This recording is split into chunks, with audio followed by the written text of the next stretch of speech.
Welcome to the FOCIS Podcast, brought to you by the FOCIS Communications Committee.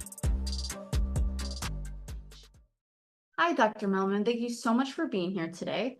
To go ahead and start this, why don't we talk about what attracted you to the field of immunology?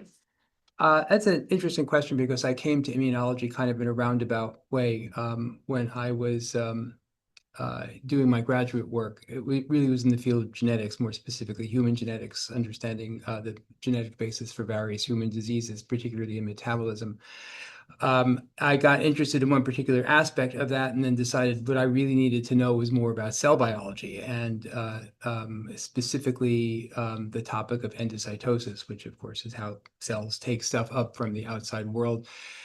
So I went to Rockefeller University for my fellowship to work with Ralph Steinman and Zanvil Cohn because they had just published a series of papers on exactly that topic and got there and was rather somewhere between surprised and horrified to learn that they really weren't interested in that. They were immunologists, and what they were interested in is antigen uptake and processing and antigen presentation.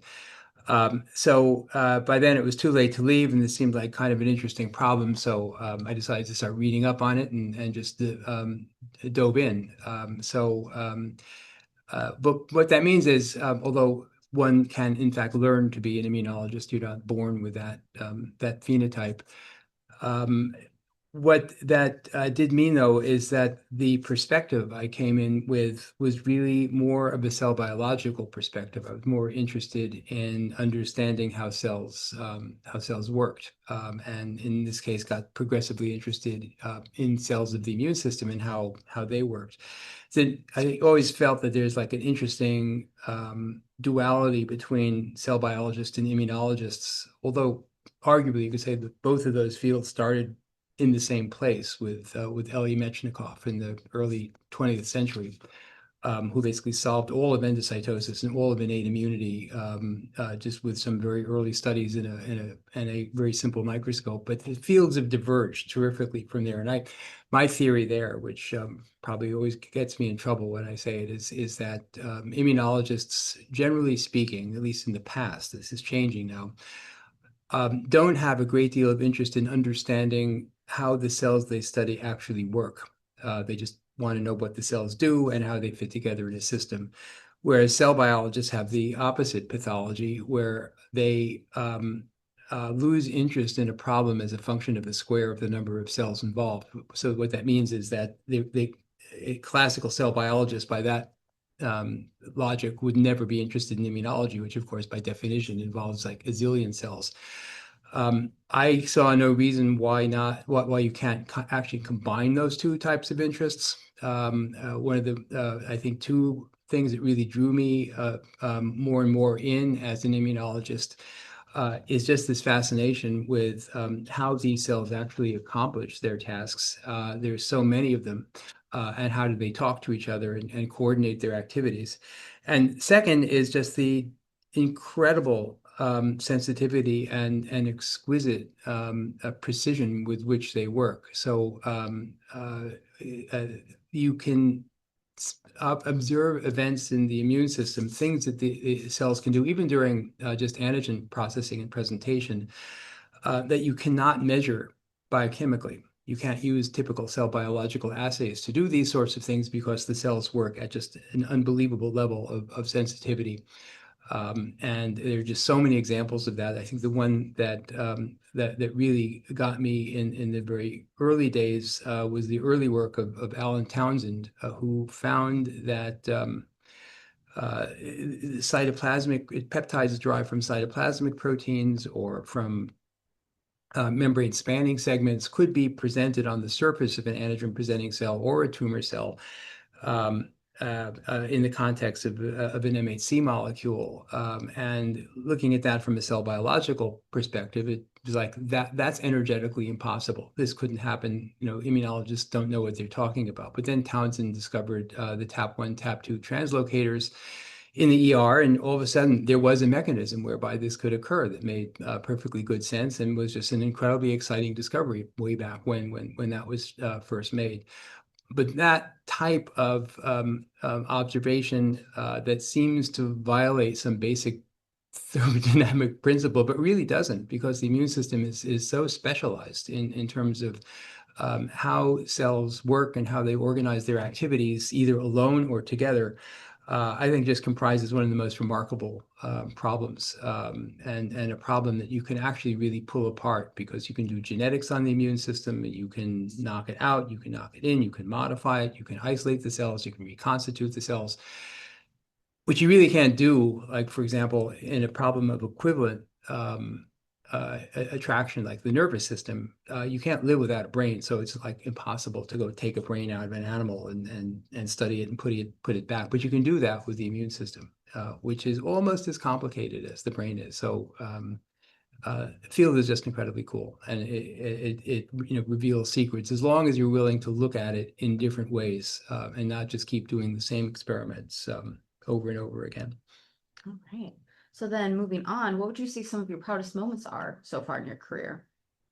That's a super difficult question.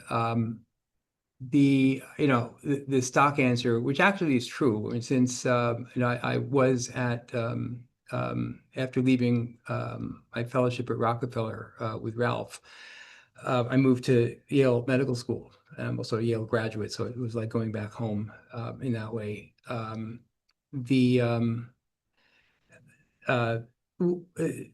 Of course, that was proud, but that was nothing. But I spent a long time at Yale. But after that, I moved, as some of you probably know, to Genentech, which was at least the premier biotechnology company in the world. It was one of the very first ones. You can go, at least at the beginning, you were able to go there and do great science in a rather unfettered fashion. And that really, I went there to run the oncology program with the ulterior motive of starting a cancer immunotherapy program, which at the time they were not particularly interested in. But I think with the advent of checkpoint inhibitors of the class of PD-1 and PD-L1 blockers, that changed, and was basically encouraged to build a large group devoted to that area. So I to this day am very proud of what that group has accomplished. They were recently taken apart, but nevertheless, I think that was probably one of the best groups in academia or industry really devoted to that part of the field. And where the pride comes from that is not so much in the pride of accomplishment of the individuals, but what was accomplished together. And we had at least 2 drugs go into the clinic and into the marketplace that just had spectacular effects on patient outcomes. This is a bispecific that was used for lymphoma. CD20, CD3 bispecific, and then one of the first PD-1, PD-L1 blockers, which was called the atezolizumab, and the trade name is Tecentriq. And I think seeing that you can put these things into clinical trials and note the obvious improvement to patients as a consequence of the work that your team did. Is something that's hard to describe in terms of just how meaningful that is, especially since one of the decisions that I'm sure many of us who go into biotech or pharma, we do so for exactly that reason. You want to make a difference. You want to use your science to challenge yourself to actually do something that is useful and not do something just that's interesting. So that is a great deal of pride, I think, looking back on that, and I'm just so happy and to have been given the opportunity to actually get involved with science in that way. And if you're a like-minded individual, young or old, I would take that into consideration as well for yourself.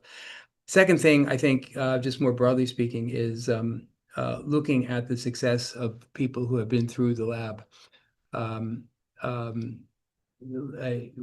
You yourself as a scientist will be very rapidly forgotten after you're gone, either retire or retire to the big laboratory in the sky.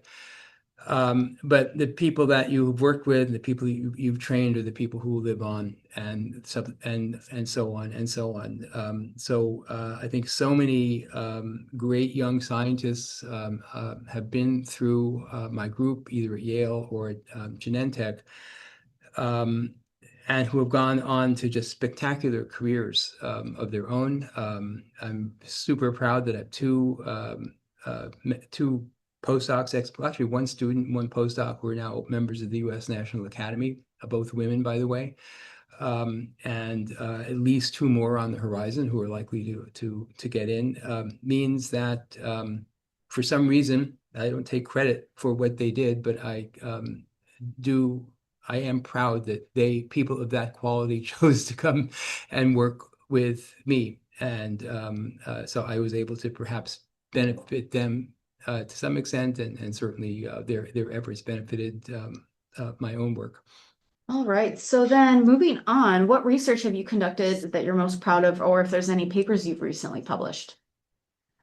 I think a paper that I was most proud of, well, some time ago now, but not so long ago, is I think our very first paper on dendritic cells. I worked with, as I said earlier, Ralph Steinman, who of course was the guy who discovered dendritic cells and got a Nobel Prize for it, actually a couple of days after he rather tragically died of pancreatic cancer. And I mean, Ralph was a lifelong friend, and we were happily at Yale working away on antigen processing and presentation in B cells. And he kept calling me saying, "Why are you wasting your time with B cells? You should be doing this with dendritic cells," just as he had taught me earlier. So he started sending us dendritic cells to work on, and we eventually learned how to grow them on our own in the lab. It's a very long story, which I will not tell you, but in the end, as a consequence of how we were growing them and shipping them around, we realized that dendritic cells changed their shape. So when they first came out of a culture or out of a mouse, they looked in a particular way that we now understand are so-called immature dendritic cells. And if you perturb them in some way, particularly with an innate agonist, something that binds to a toll-like receptor or a pro-inflammatory molecule of some kind, or even just disturbing them physically, they look like entirely different cells, which we now call mature. So all the NAC molecules come out, they downregulate their ability for endocytosis, their transcriptional pattern changes, as well as their functional patterns. So in the immature state, they're really good at endocytosis and accumulating antigen. In the mature state, they're really good at presenting it. But none of that was known. And we noted just by looking at the cells, again, because we're interested in how cells look and how they work, that there were these two completely different cell states, that one gave rise to another. I had someone count thousands of cells just to make sure that the cells that had been the immature ones actually became the mature ones.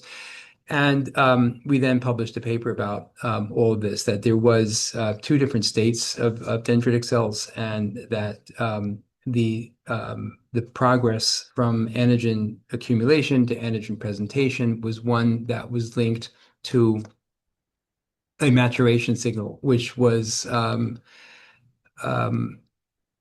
basically the same signal that we now know is innate activators. And the paper itself was beautiful. This is work. It was done by Shannon Turley and Philippe Pierre. Shannon was a student, and Philippe was a postdoc at the time.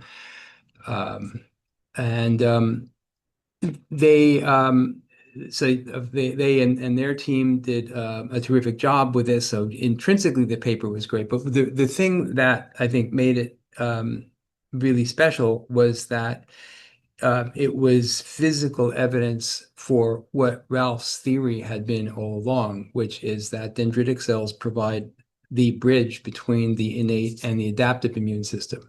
In other words, they can detect danger or pro-inflammatory signals, bacterial antigens, viral antigens, whatever, And then by virtue of the fact that they are also exquisitely capable of stimulating the adaptive immune system, they can convert the innate signal into an adaptive signal as a consequence of presenting all of these antigens to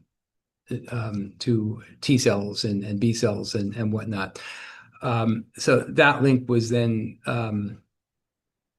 established as a consequence of that. And I remember that earned me a rather public kiss from someone called Polly Matzinger at the NIH after I gave a talk down there, first revealing all this stuff, and she said, "Oh, you did it! You found what the link is. This is just terrific. I'm so excited." I had no idea who she was, so it was kind of weird. But I'm very glad that it happened. So yes, I'm very proud of that particular paper in that episode. It's really fascinating. So then, looking back on your career, is there anything that you would have done differently? I mean, you can always second guess your career. You can second guess your life, second guess the choices you made. But the fact of the matter, these are the ones you did do, and they happened for a reason.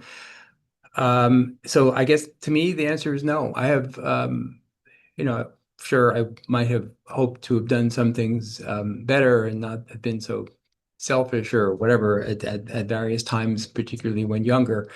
But I'm not big into optimization.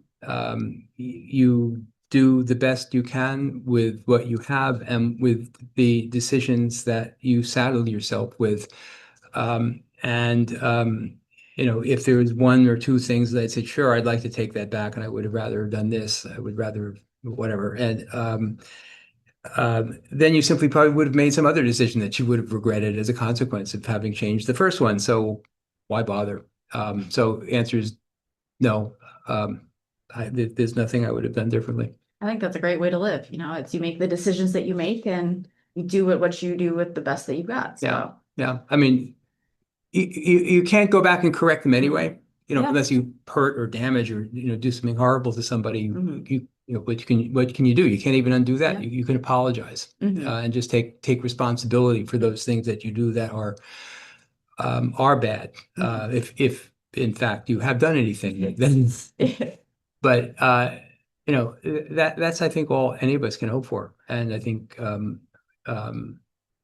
it's always easier to take responsibility and take the blame than not, even if you're not quite sure that you did anything bad or did the wrong thing in a particular setting. It's just simpler, more respectful, and more elegant to just simply say, okay, I screwed up. I'm really sorry. What can I do to compensate for that? Mhm. It's just a much easier way to live and much less stressful. Yes. So then looking forward, what would you say is next for you in your career? Well, I'm what is it they say? You at some point you reach an age where they say like you're looking back on the fullness of your career. So it's like to some extent some of that, but as some of you may know, well, as I mentioned earlier, Genentech, in its wisdom, decided to take apart the cancer immunology department. This was actually in part the topic of the lecture I gave here at FOCIS last night. Although there was actually science, it wasn't just all about science politics. So with the demise of that department, and I certainly felt that there was an awful lot left to do and an awful lot of things that I am passionate about and just want to see pushed forward. I have taken on two new things. So there is a fantastic private foundation called the Parker Institute for Cancer Immunotherapy, or PICE. It was founded by Sean Parker, who is one of the brilliant tech billionaires. He is someone, although he is only a high school graduate, you can sit down and discuss a paper from the most recent issue of Immunity with, and he can discuss it with you. So he's deeply interested and deeply committed to all of this. And so I've now recently been appointed president of research at the Institute, and have taken on the task of renewing and refreshing the scientific strategy that our investigators, who basically comprise everyone who's anyone in the field. And we together will just probably provide an outsized influence on what the direction of cancer immunology and immunotherapy is, especially since at the moment, at least, large pharmaceutical companies seem to have withdrawn from this. And although work obviously is still continuing in academia, there are, at the moment at least, hopefully temporary problems in the academic space. So I think we have almost like a moral responsibility to assume a scientific leadership role, and organize that effort. Second, I'm in the middle of putting together a company called Medici, which will be a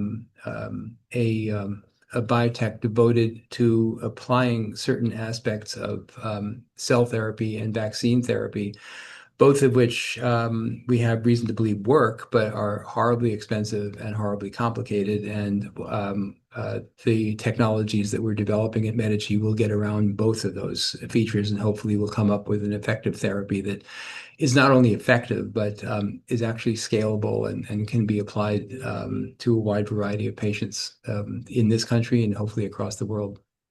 Right. Well, congratulations on your new role as president, and hopefully the future of Medici is good. And then to end on a different note, in what ways do broader social and economic factors influence the progress or focus of your research? Yeah, I sort of alluded to that just a moment ago. I think we're in a decidedly strange time in this country now for obvious reasons, and why there seems to be such enmity from the administration towards anything scientific. I mean, it's just remarkable to me that vaccines are being questioned. Vaccines, which I think there's an excellent argument to say that after the invention of public sanitation, the advent of vaccines has been the single most important beneficial invention, so to speak, to human health than anything else that we've ever done. And now, and also the history of vaccine goes back thousands of years into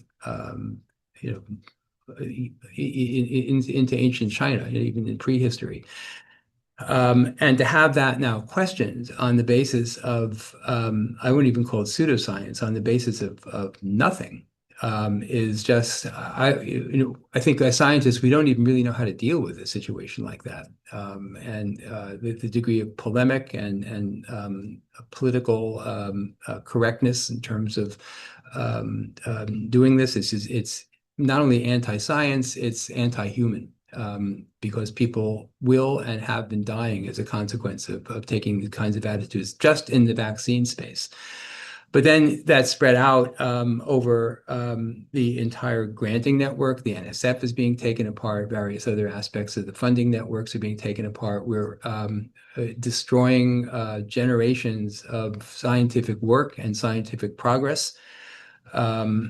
And basically, if you're of a competitive nature, we're handing it all off to China or handing it all off to Europe, because America is in the process of withdrawing from these areas. And hopefully this gets turned around.